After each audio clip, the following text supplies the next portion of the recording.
I just wanted to post a video about how I feel about rooming night and picking rooms at Wellesley and visiting rooms at Wellesley. So there are two major points of concern. It appears that some people have no regard for others' time and personal space. For example, a friend of mine recently mentioned that it was midnight on a night during finals period, and two sophomores came by her room and said, "Hello, one of us has this room next year. Can we look at it?" And she replied with, "No, it's midnight during finals period." And I just don't really understand how people at this school seem to think that it's totally appropriate to knock on people's doors in the middle of the night and ask them to see their room because, I have this room next year, so obviously I'm entitled to see it now. When it's not my room, it's your room.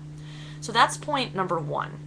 The other point is that I also don't understand the reverse when it is a perfectly normal hour of the day and somebody comes by to somebody else's room and says, "Hello, may I see your room?" And that person goes ahead and says no and gets mad and thinks that it's totally unacceptable for their room to be visited by this person who is going to live there next year and would like to see their room for, I don't know, 10, 15, 30 seconds.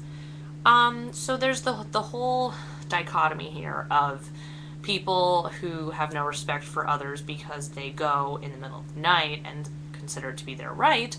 And then there's a flip side of the people who live in the rooms who don't think it's okay for anybody to visit them at all. So I think that this is something that is addressed every year and that I still don't understand. And I think that people should just overall be respectful of others, and that it shouldn't end up being such a big deal to show somebody a room for 5 seconds, but it should also be done at an appropriate hour.